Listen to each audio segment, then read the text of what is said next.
Hello and welcome to the Rob Moore podcast with me, Rob Moore, and this is a brand new thing. I've never done this before. We're going to have a little go at it, see how often we can put it out. I'm working really hard on getting brilliant guests for you. This week we got David Payne in our first ever Rob Moore podcast interview. A really nice fella from Gloucestershire County Cricket Club in their first team. Had a few injury problems over the year. We do touch over that. Sat there, gave me a good amount of his time. Really nice fella. And here we go. There's David Payne. David, how we doing? Yeah, very good, very good. Looking forward, exciting to do this. Yeah, it's the first one, so my first guest on the podcast. So, what have you done today? Today we did fielding for an hour. We just did a throwing competition. To be honest, we had 4 teams of 3 and almost did like a Premier League table. We all played each other once. Cool. You had to hit set of stumps 3 times, then hit like a little one stump by itself at the bottom just to finish off, and it was so that kind of got everyone going for an hour and just a bit of fun, I suppose, with doing some throwing. And then we had I had a bike session for about 20 minutes or so. It was not the nicest thing to do, but I suppose it's part and parcel of pre-season and all that and keeping our fitness up. Yeah. So do you tend to do that sort of stuff? How often do you do this? Every day in the week or?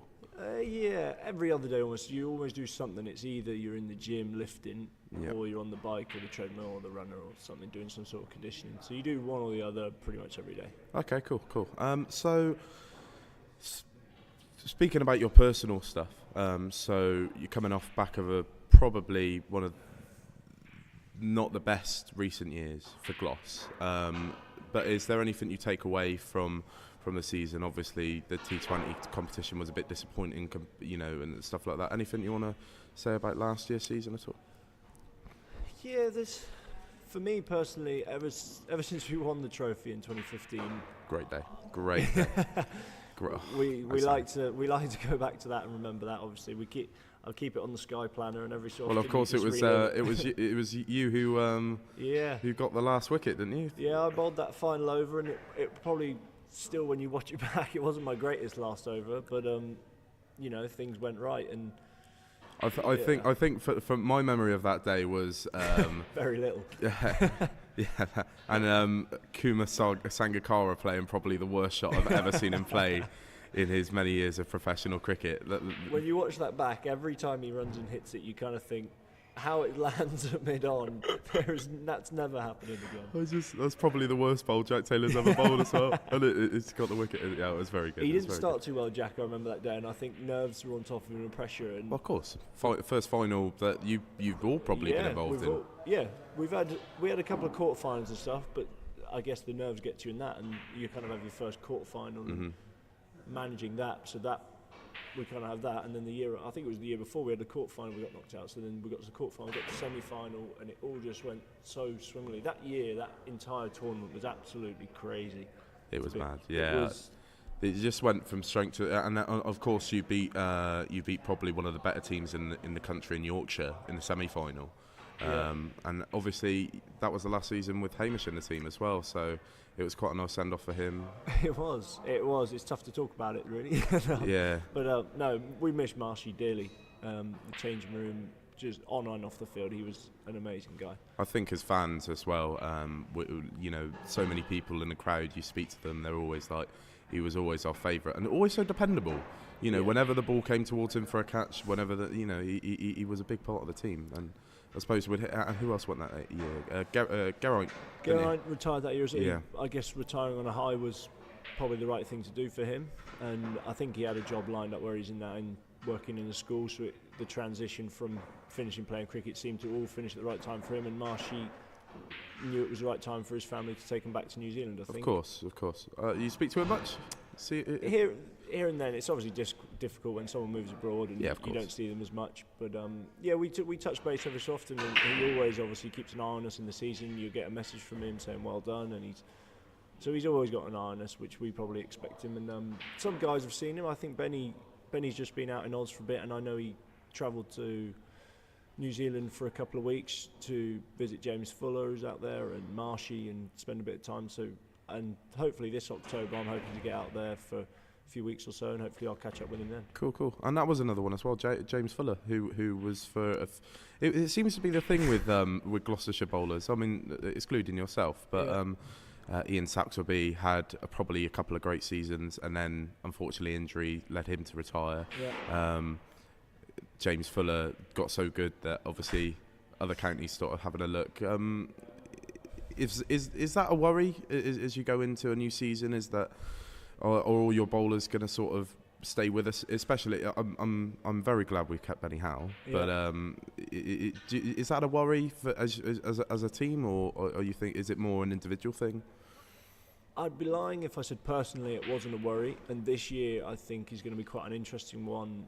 Well, we have quite a few blokes, I think, in the last year of their contract. Right. And, it'll be interesting to see what happens, really. And, as you say, notoriously, unfortunately, bowlers are the ones we do the least best at holding on to, really. Curbs, Louis, Sachs, Ant Ireland, Jamal Hussain, these guys were all there when I first joined, and within about 2 years we lost them all. And we had to rebuild again, and then, as you say, James was a real shame, and I don't know the ins and outs of it and why. And I think he would have stayed at the club if he'd kind of, I guess, got the offer he was looking for. Yeah. So those times are difficult, and it is down to the individual. I mean, you look similar to, similarly in that regard to Will Gibman, who was obviously a bit of a cult hero as well, and they always seem to go for pastures new, but then struggle in a new team and a new dynamic, and in most cases a different division. Yeah, exactly. I think in Will's case was probably the only circumstance where I think it was quite troubled with family stuff. Okay. And he had all his family in Durham, and I think he just needed to get a little bit closer. No, that's fair enough. Yeah. Exactly. So sometimes it is circumstances that are out of our control and out of his control. And sometimes, you say, there are guys that I've witnessed move to a different club, move to a different division, wanting to do better, and it becomes too much. And then 2 years later, they're out of the game completely. And so that's something, I guess, only as an individual you can weigh up. So when, I'd be like, obviously in my career, I've had times where I'm up in contract, and I've had a couple of counties, show a bit of interest. And so then it's up to you. What do you want from your career? I guess. What do you want from your the next 3 years? And every bowler is individual and has to see what he thinks is the best move for him. Okay. So we looked a bit to the future there. So why don't we go back to the beginning? Well, what was so where did you first acquire a love for cricket yourself? I think it was after my love for football. I think it was a love for sport, really. How did the football go? The football was actually, at one time in my life I thought football would be the one. I was on Bournemouth books for about 3 or 4 years. Oh, really? I didn't know that. Yeah, no, I was a keen footballer and basically followed everything my brother did, and actually only got a trial for Bournemouth because I was down there watching my brother play for Bournemouth, like his age group stuff, so he was on Bournemouth books. Is he your older brother? He's 3 years older than me, and I was just kicking the ball around with my dad, and I think they saw me kicking the ball around with him and was speaking to my dad about my brother and watching the game and whatnot, and they asked about me, and they said, we'll bring him along for a trial, see how he goes. And that kind of kicked off. But at the same time, I never kind of put all my eggs in one basket. I was one of those kids who I played as many sports as I could. I just loved being active and playing sport, and cricket was probably ages I can't remember, but down the park with my brother and dad, and then again followed my brother to playing for a cricket club, and it just, I obviously really loved playing and just kept playing and played for club, and then got into Dorset stuff, and it just kept going and going. Okay, so when did you realise you had a bit of a prowess as a bowler, or were you the person, I know what I was like as a kid playing cricket, you always wanted to do everything. Yeah. Catch, bat, bowl. But did you start as a bowler? Did you always think you wanted to be a bowler? I mean, as we saw last year, you're pretty handy with a bat in your hand as well. But what did you feel you wanted to do? I think I wanted to be a bowler, but I wanted to do it all, I'm sure. But each level, I guess, I knew where I stood. I was never one who, I guess I never was head in the clouds, and I always was realistic. But I think actually, when I was about 6, 7 years old, I was actually trying to be a right-arm bowler. And I don't think it was going very well. And Dad said, put the ball in your left hand and see what happens. And it obviously went a lot better. I think I must have bowled it straight, and that must have been the difference. It's always that first one, a bit of confidence, isn't it? Yeah, exactly. So actually things could have been very different. But yeah, and then club stuff, as I say, I would just play and play and play, and my batting, you know, I remember playing age group for my club. I'd bat at like number 3 or 4, and little competitions might open and stuff like this. So I was obviously could always hold a bat. But then when it got to county stuff, Dorset, I guess my main trade was always being a bowler. Okay. And at that point, I guess when you say that, unless you're Ben Stokes, they're always going to be sat in the second half, and then they'll watch you. And there was a time where I'd start down there, and then I started to get a few scores, and Dorset would move me up a little bit in the age groups. Like, I remember batting at 5 one game and stuff, but I don't think I got a score, and it was the point where actually, okay, you can shift back down. And it was like, so when I came to the Gloucester Academy, yeah, I would just do my best, I guess. I didn't, at that point when you're trialling, you kind of like, they know nothing about me. You can just be yourself and you can just bat. And I think it was probably one of the things they saw, that actually I could hold a bat as well as bowl, which was nice. But yeah, then again, you step up into the professional game and it gets tougher again, because the bowlers just get quicker and the challenges get tougher. So I'm always trying to do my best and always trying to do what I can. And I guess it's frustrating for the boys as it is much as me, because I sometimes show I've got the ability to do it and can't always do it, which is, as I say, tough for me to do, but I'm always trying to better myself with it. Good. So why don't we move on to probably the best part about the Brightside ground here in Bristol, and that is the T20 matches. Oh, someone's dropping a cue. As I say, we are live with the bar open at the moment, so to get the ambience of All Stars. But the T20 matches at the Brightside ground are just a different animal, aren't they? They're the one we look forward to, aren't they? Really. I spoke to Peter Trigo recently of Somerset, and he said that he was standing at mid-off, and suddenly at one point a guy's car keys just landed next to him. Oh God. To which I asked, could I have them back? So what are your experiences of? But let's talk mainly about the Somerset matches at home in the T20s. I think at the last, I remember obviously I played the season just gone. The season before, I think I missed due to injury, and actually maybe even the last 2 years. So I reckon I've only played one in the last 3 years, but. It's actually almost, as much as I like to be playing, it's just as fun in one way, being sat in around the crowd or taking in the atmosphere, actually not playing and seeing it from a different perspective, to see how crazy it can look, I suppose. It's mad. It's so crazy. And it's, I suppose the modern game, it's what the boys really enjoy, and if we could have that crowd at every game, we probably would. And playing in front of crowds like that, I guess, is what we're there to do. It's entertaining for us, and hopefully it's entertaining for them, and it is just so much fun. When they're a rowdy crowd like that, do you find it distracting, or do you get like pressure because of all these people are coming to watch you perform? What do you feel when you got a crowd that sort of size? I guess before any ball is bowled, there's always nerves. You know that people are watching. You know you've got a big crowd. But as soon as you get the ball in the hand, it's what happens in the first few balls for me. If we're bowling, and like this year it goes well, it becomes confident and enjoyable, and I'm still on the boundary and people are chatting to me. With that size crowd, if you're on the boundary, someone's always saying something to you. Whether it's good or bad, there's someone talking to you. But obviously, if then I've bowled well, I can stick my chest out a little bit and turn around and have a laugh and a joke with them and know that I'm performing. If you've just gone for 20 in the over and you walk off to the boundary, you know you're about to cop it, really. And you've got some bloke who's just going to abuse you for the next 3 minutes while you stand there. So, is it similar when you go down to Taunton to play at their home? Do you get a bigger crowd, a rowdy crowd, or is it pretty much just the Bristolians up on Neville Road? No, well, I think... I'm assuming we get such a big crowd for the Somerset game because a lot of their fans obviously travel up to our ground. Yeah. But they pack out every 2020 down there. So a smaller ground, I suppose. Small ground, but I think, they haven't got... Taunton's got cricket, it hasn't got football, it hasn't got rugby. That's their main sport, really. So as sports fans, I guess cricket's their main one, and it's great for them because it does mean they pack out every game, they get a really good crowd every game. But obviously, when we go down there, you get the same vibe. You get the rowdy crowd that want to beat the local rivals, Gloucester. Yeah, and of course.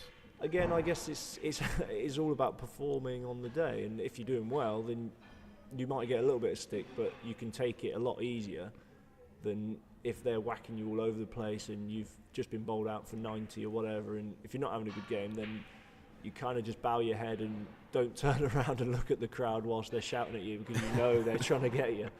So I've got a favourite moment from these T20 games. Mine was when a Mexican wave was going around the state. I think this isn't last year. This was from the year previous. When so there were many big moments in that. Up there, Kieran Noma Barnett, who is probably Barney Army. They came out last year, didn't they? That was great. But when he got Chris Gale out. Yeah. That was a big moment. But for me, the funniest thing was when Mahela Jayawardene was getting so much abuse from this Mexican wave, and it were like beer holders. It was the beer holders. So I think you had to buy beer in like minimum 2 maybe, or even minimum 4, something like that, and then they give you one of those beer holders that everyone knows what it is, a big cardboard thing that holds 4 beers.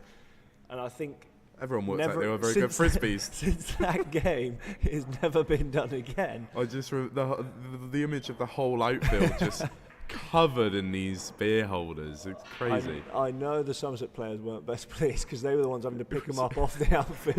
It was Mahela Jayawardene literally going over to the umpire like a student telling the teacher that someone's being naughty. It was and essentially being told get back on the bench. Yeah, basically. And were you watching that one? You were in. That was one where, as I say, I literally went from, I had a bit in the change room, and I had a couple of friends up from school, I think, who'd come up to watch, and I think they knew I wasn't going to play, but they said, look, we're still going to come up. They know how much fun it is. So I actually, at that point, just when that started, I happened to be sat in one of the temporary stands on the side of the ground with them, amongst the crowd, getting to watch them go. And I didn't know whether to laugh or cry or feel sorry, but at that time, you're obviously going to laugh about it. It was a lot of fun, and it was great entertainment watching these beer mats as it goes around. It was better, you see the other side of the ground, and it looked like. What would you have thought if you were playing?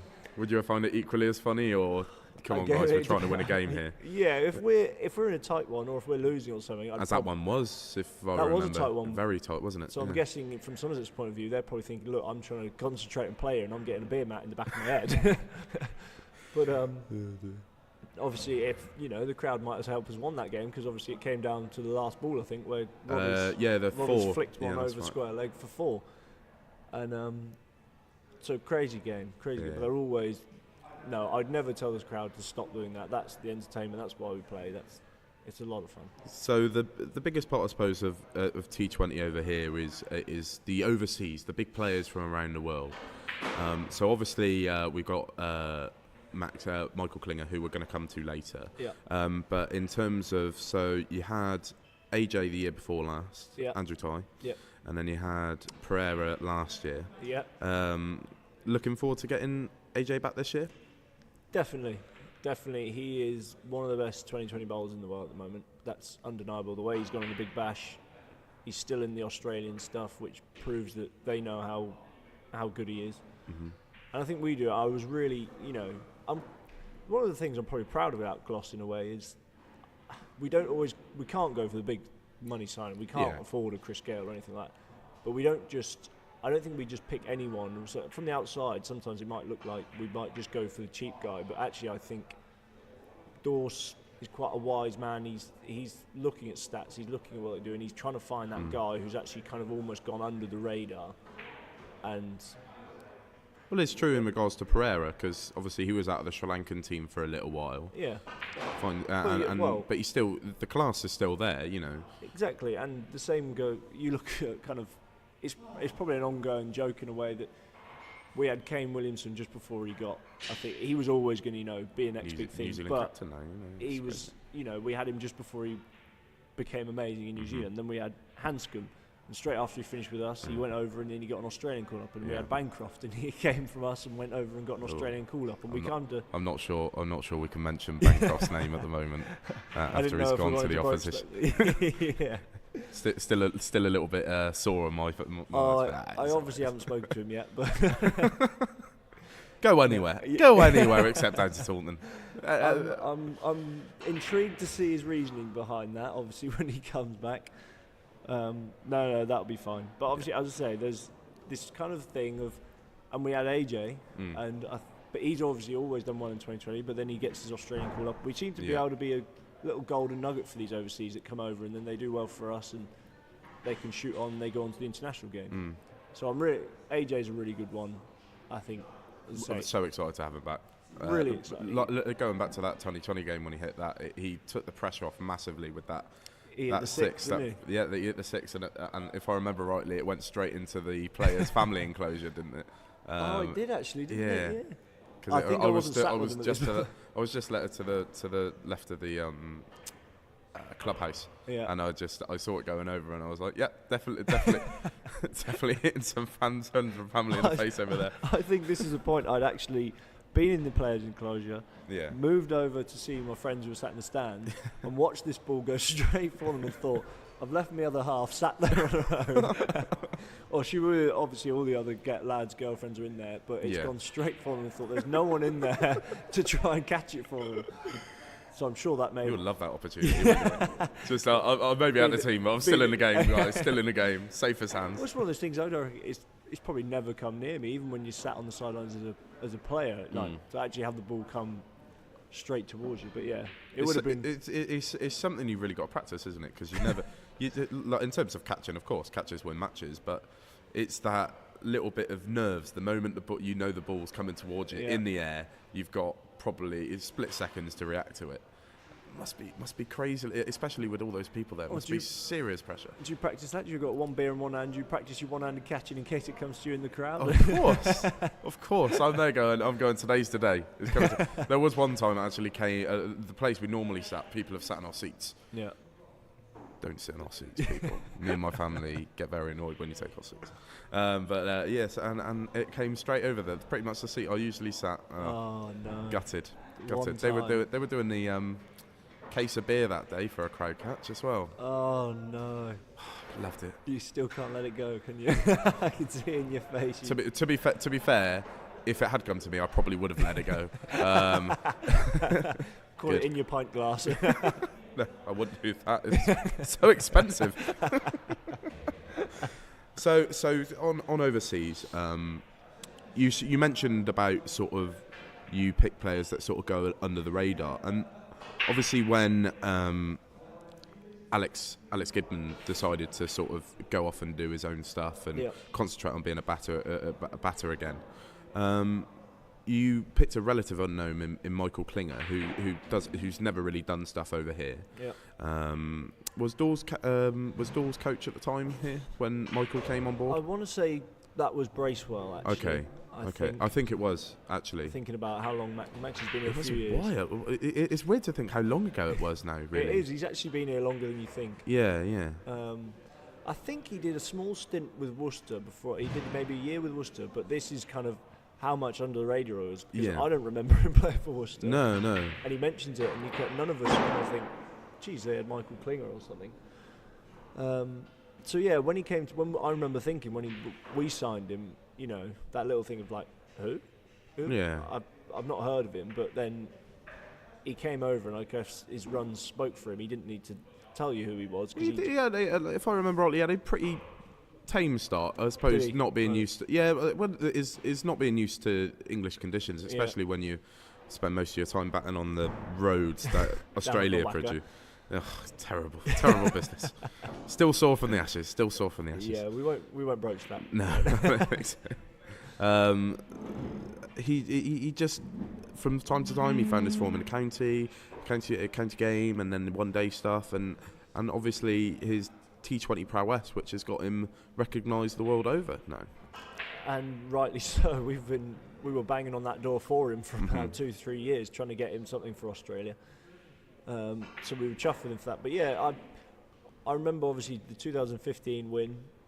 I remember everyone, there was a joke from the other counties that it was it wasn't Gloucestershire winning, it was Michael Klinger's team. And he got ducked, didn't he? And then he got to the final, third ball of the game, he got out. I remember, yeah. And it was almost written that, we're going to prove, although he obviously had an amazing tournament. Yeah. And it does help if one bloke's scoring so many runs, but then there were plenty of games in the group stage where I remember there was about Derby at home, Somerset at home, came down to the last ball, and it was our guys like Jack and Benny and Geraint Jones. Yeah. The quarter-final, Jonesy smashed one in the crowd to win the game. So Maxie's runs were obviously valuable, but we also had blokes who were finishing games for us and contributing everywhere. So in the final, it was almost like, right, this happened, and it's kind of, Maxie's out. But I don't think anyone in the changing room had the belief that, oh no, we've lost. It was, come on, pick yourselves up, let's go. Business as usual, it's someone else's day today, that means. Someone else can go get the runs. Geraint got 50. Geraint got 50, Jack smashed 40 off 30 balls or something, doing his usual thing, and Rodder's got a 20 or 30, and it was a few 20s or 30s, it got us to our total of 220 or whatever it was. And relatively low for a one-day game, you'd think, but then they coming back with Jack's best ball in the history. I'm going to keep mentioning it. Getting Which probably changed his game. It changed the game. It really did, because he was going well at the time. You're speechless. You can't believe it, because it was, if he doesn't get out that ball, they cruise to victory probably with 8 wickets in hand. Yeah. If he stays in, they cruise to victory. And I think it must have been, that thing of where we had Maxie get out, and I like to think we didn't panic too much. Kumar got out, and the Surrey dressing room must have just panicked, They must have completely thought, oh no, how are we going to win this without him there? So there was guys coming in, and I remember, like, Mahmood came in, I think, and ran down at Smudge, tried to whack him over the pavilion and got stumped, and then Tom Curran came in and tried to reverse sweep every ball and got LBW. Crazy. And these blokes were coming in, they didn't know what to do, and they were playing all sorts of shots, thinking, how can I get runs? And yeah, we keep going back to it. I don't know how we ended up here again. Oh, I don't know. I was Maxie. It's just... with Maxie, yeah. And I think Maxie mentioned, and even I remember the commentators, because I remember NASA finishing, and he's the big cry of, they've won it. And it was victory at Lords for Gloucester. Yeah. That noise. So I got to mention this. My uncle he sends a complaint letter to Sky Sports every time that they refer to Gloucestershire County Cricket Club as Gloucester. He always said they are yet to send him a response back. He's one of the most pedantic men I know.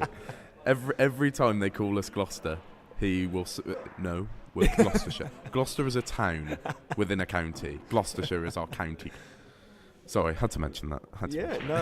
Well, I've never heard that before, to be fair. It's quite funny, isn't it?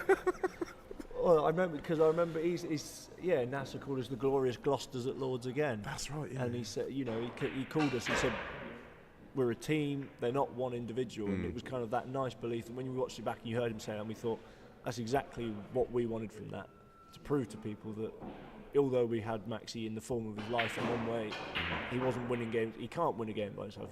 You physically can't win a game with one player. So it was perfect, really. And then, the accolades that Maxie's had since kind of, to us, it's always been coming. It was just when it was going to come, because we've watched him score countless runs. And doing it in 2020, probably the hardest one. He scored like back-to-back hundreds or something. It's crazy, yeah. He got one last year. Even last season. When I think he struggled a bit. He had a bit of a torrid time, yeah, but he managed to just... that was the one that got rained off, wasn't it? And it poured down. Actually, after he's got the 100, because everyone thought it was going to be rained off. Yeah. We didn't even go up in the end, because we were just like, and then we were just there going, hang on, what's he doing? I can't remember. You've got better memory. It wasn't Hampshire, was it? I remember Hampshire getting rain, and then I want to say Glamorgan, but I'm probably wrong there. It might have been. It was a weird one. It definitely was a weird. We obviously one. didn't have our best campaign. And going way back to when you asked me about my personal year. Really, the 2020 actually. I guess from a personal point of view, it can be one of those things that it might have been swept under the rug because the team aren't doing well. You might miss small personal accolades, and I think last year for the 2020 was a big breakthrough kind of thing for me, because I missed the last 2 campaigns, I think, through injury and stuff. And it was almost like, because of that, you kind of get forgotten in a way. And then you get your chance back in the team, and I was nervous as anything going into the campaign. And I finished, highest wicket taker in the team. I think I was in the top 5 seams in the country for wickets. And actually, the guys were coming with stats, and I was the number 1 in the country for like economy in the power play. And you had probably the best season with the ball in terms of that, because I go up and see a lot of the home T20s and anything relatively close by. But yeah, the one I can remember talking to you about it actually when you were on the telly at, I want to say at Kent. And I think it was Kent. We had that dogfight, didn't we? 130 played 120 or something. But that opening, you bowled a maiden straight up, didn't you? Straight up. And then that was a great game for you. Really good game. Yeah. Well, it was a great game for the team, obviously. But it was one of those where you get chucked the ball. I'd been obviously taking the first over, and you're sitting there, and what we got 130. And I don't think Maxie was too happy with the batting display, and it was kind of like, right, go out and fight as hard as you can. And it's like, right, Payne, set the tone. Yeah. And you stood at the top of your mark thinking, crikey. Don't hit me for six. Don't bowl a wide, don't bowl a half volley and get creamed back past you for 4 or something. And I think I must have taken some confidence, from previous games, and I was been bowling well, and I had the confidence to actually believe in myself that I could set the tone well. And I think game on game, because I remember the first game we played of that campaign, as I say, I was nervous as anything going into it, and we were playing Middlesex, and they had their all-star lineup of, Brendan McCullum was there, Owen Morgan, Paul Sterling, who's, they kind of had David Milan, who'd been playing England. Went straight through them, didn't you? And it was something like top 4, 4 out of the top 5 were international players. That's right, yeah. And we looked on the piece of paper, and I was thinking, oh God, my first game out. Is that a big thing? Sorry, just touch on that. When you're at the top of your mark and you're looking at some of the best batsmen in the world, does that run through your head a bit, or do you see them as just another player? No, I think you can't not know who they are. Like when I was bowling to McCullum, but I guess what it did is made me probably focus that 5% even harder and think you really can't get this wrong. No. Because he will put you out the ground every ball. And luckily I got it right to him. Yeah. And I was really proud, and those little wins are huge for, I guess, that game. I remember my first over, I was bowling at Milan, and I think it went for something like 13 or 12, and he hit me for 2 or 3 fours, and the nerves was really there. And then it was like, a couple overs off, and then they chucked me the ball again in the power play still, and it's McCullum stood at the other end. And I was thinking, oh God, and you just got to battle the nerves the best you can, I guess. I wouldn't have too much advice other than you try and breathe, and you try and get yourself in this mindset where you're not thinking about anything else but what you're trying to do, which is put the ball in the area you want to. Yeah, you know who's there, but you try and ignore what he's done, and you just think, if I bowl well, actually I can get him out, which in that case it works, and I guess that's the confidence I took for the rest of the campaign. We'll probably come into the end of this now, but I just want to go through a few sort of like fun questions about guys in the change room, just for guys who are Gloucestershire. So, who would you say is the messiest in the dressing room? He used to get bad rap for this all the time, because Chris Dent's kind of a mucky boy. He's Bristolian, so he's Bristolian. But he was a keeper when he was younger, and keepers are notoriously grubby, and they've also got smelly kit because they got so much of it, and they. Of course, yeah. But to be fair to him, I think he's cleaned up his act. In the last couple of years, he's a little bit better. So probably Gareth Roderick, the current keeper now, is close to taking his reign, I think, really. Phil Mustard, he can be a bit of a grubby boy. And to be fair, both of these have now... I used to have Rodders next to me, and he's now just transferred seats in the changing room, and I've managed to get Mustard next to me. So I'm kind of picking up keepers. And I guess you can notice, from where I'm sat, you notice how messy they can be. I remember going to watch football with Phil, and because I managed to get hospitality tickets from somewhere, and then he sent me a message going, Rob, what's the dress code? Because all I've got is a short sleeve checkered shirt. And he turns up in ripped denim jeans, this shirt, and like... only the sort of necklaces that surfers wear, with like a bead with a little shark tooth on it. It was something like that. And I was like, mate, we're going in a bloody box here. couldn't find a suit or anything. So yeah, that it doesn't surprise me that he's a little bit unorganised in that one. He's just very raw, Colonel. I don't know whether it's all Northerners, but he's a great guy. I love him to bits. He's a great laugh, but he is, he's a bit messy. He's a messy boy. So probably not the best time to talk about this sort of stuff, but after the old Ben Snooks, that thing. But who would you say can't hold their beer? Not can't hold their beer and start fights and don't go on Ashes tours, but Colonel, Phil Mustard, but obviously known as Colonel. Of course.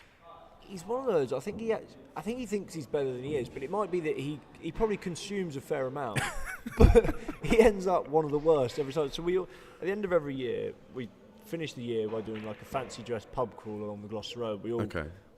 Might have some sort of theme or whatever, but we all get dressed up, and we start on. I think not the Fringe. I want to say the Fringe, but it's not the Bristol Flyer. Yeah. We tend to start in there, and we just crawl down the Gloucester Road and have a day of it. End of the season. It's a hard one. I've tried that crawl. It's a hard crawl. I think we miss out a couple. If you stopped at every one, I don't think any of us are really making it home. You're done before you're in a gutter before you reach Stokes Croft, I'd imagine. And I remember last year especially, Colonel. I think it was about third pub. He was merry to say the least, and the rest of us are kind of looking at him like, blimey, has he had more than us, or is he so? What was the fancy dress? I'm trying to remember that. I think I saw you. Last year, I think I was... The Taylors were dressed as Mario and Luigi, weren't they? Who was... This year we had a couple... One as Luigi or something. Yeah. You get all sorts, don't you? There's no theme, it's just dress up in something I think silly. this year was no theme and let yourself go wild. The year before... Actually, I can't remember if there was a theme. I think I was Mr. Incredible because I wanted to feel what it was like to have muscles for once. And one of those big blow-up inflatable muscle costumes and whatnot. It's not all it's cracked up to be. Trust me. It's hard. Okay. I think we're sort of. One last question. I've been listening to a few podcasts trying to get sorted on going this sort of thing, and they've always got one big question, which is a pickler at the end, right? So I thought of this one. I thought we'll give it a go. Everyone sort of assesses their success differently. So how do you measure your own personal success? Hard one, I know. Save it for the end for that reason. Yeah. I guess I try not to be a stat man, but there's nothing wrong with it. If someone is a big stat man, I don't see anything wrong with that. But I guess, as I say, I'd be lying if during the 2020, when you're doing well, you keep an eye on them. And during the 4-day comp, I think every seamer has an idea of trying to get to 50 wickets every year. Yeah, of course. Yeah.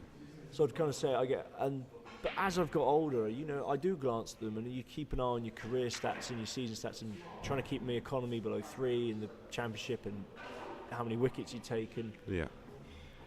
But then at the same time, so like you can have a year like last year in the 2020 where my stats showed how well I did. Yeah. And then I think there's some years I've had, I think in the 4-day the year before or the year before that or whatever, 2015, whatever it was, I only got 30 odd wickets. But at the end of the season appraisals, when you sit down with the coach, he was kind of like, that was almost like the way you bowled. If you bowl like that every year, you'll pick up 60 wickets one year, I guarantee. Yeah. And it was one of those, and it was nice to hear, because in your head sometimes you wonder that and you think, am I bowling badly? I'm not getting as many wickets and whatnot. So it's tough to measure it. Sometimes you just got to be strong in your own mind, I guess, that you've had a good year and you do it that way. But you obviously keep an eye on the stats, I guess. Cool. So feeling fit and ready for the next season then? Yeah, touch wood. Good. I'm ready to go. Cool. Thank you, David. Much obliged. No problem. Thank you, Rob.